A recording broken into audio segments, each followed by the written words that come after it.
बिस्मिल्लाहिर्रहमानिर्रहीम।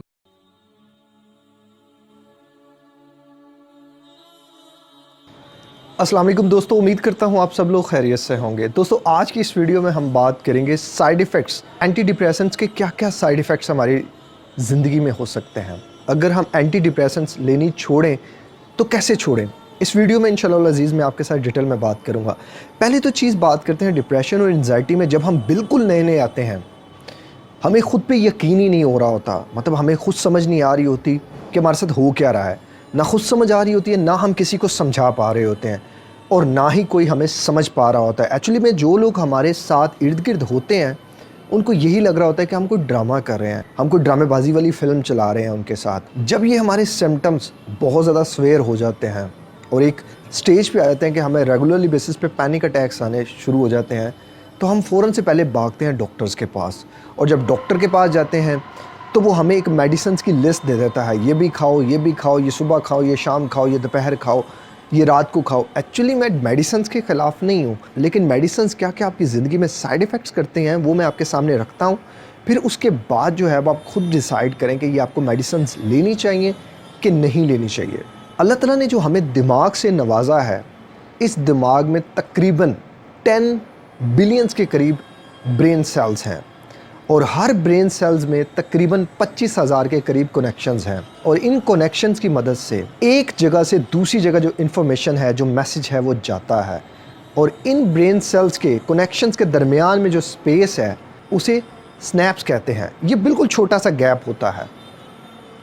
इस गैप के एंड पे जहाँ से ये मैसेज आते और जाते हैं वहाँ एक केमिकल होता है जिसे न्यूरोट्रांसमीटर्स कहते हैं। और इस केमिकल इम्बैलेंस होने की वजह से हम डिप्रेशन और एंजाइटी में आते हैं।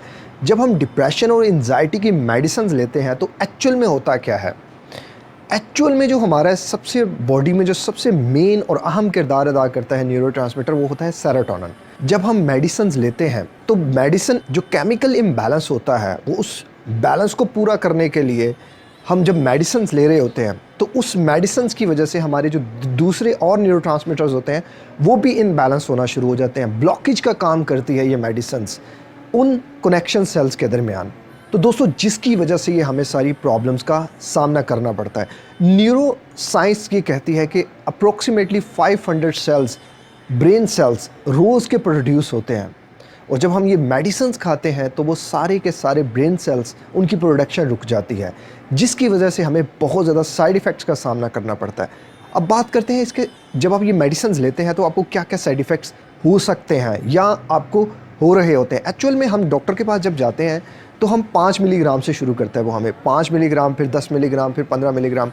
एक्चुअल में जब 5 मिलीग्राम पे हम आते हैं तो हफ्ता भर तो नींद हमें ठीक होती है, अगले हफ्ते हमारी नींद का मसला शुरू हो जाता है। जब वो 10 मिली पे आता है फिर हमारी नींद थोड़ी बेहतर होती है, 2 हफ्ते बाद फिर वही मसला शुरू हो जाता है, फिर वो 20 ग्राम पे आती है, फिर वो 30, फिर वो 40, फिर वो 50, इस तरह करते करते 100 पे आता है।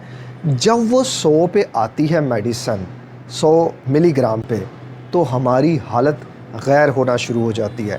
इसमें बहुत ज़्यादा जो है वो हमें साइड इफ़ेक्ट्स हो सकते हैं। जो साइड इफ़ेक्ट्स मैंने खुद देखे हैं, मेरे ऊपर हुए हैं और मैंने जो लोगों की स्टडी से ऑब्ज़र्व किए हैं वो मैं आपके साथ शेयर करता हूँ। इसमें सबसे बड़ा जो साइड इफ़ेक्ट है वो तो एक तो नींद है। आपकी नींद बड़ी डिस्टर्ब हो जाती है, गोली खाएंगे नींद आएगी, बाज़ दफ़ा गोली खा के भी नींद नहीं आती।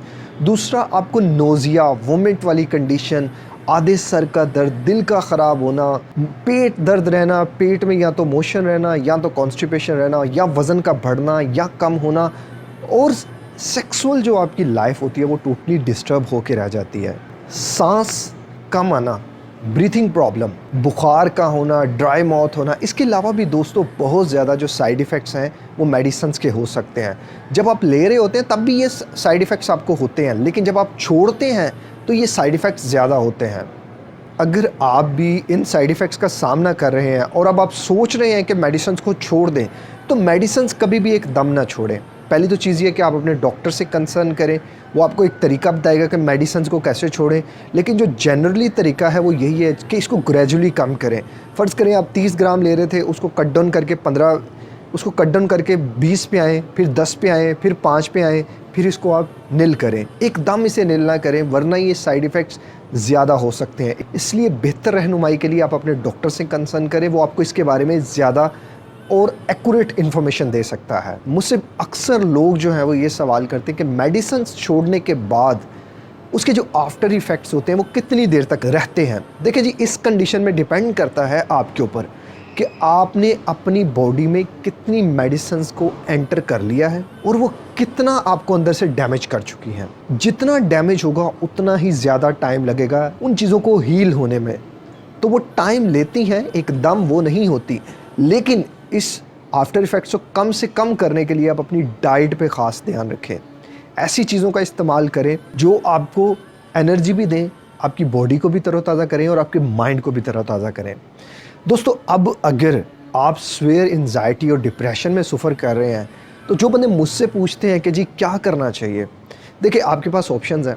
या तो आप डॉक्टर्स के पास जाएं, मेडिसिन्स खाएं, किसी साइकियाट्रिस्ट के पास जाएं, मेडिसिन्स खाएं।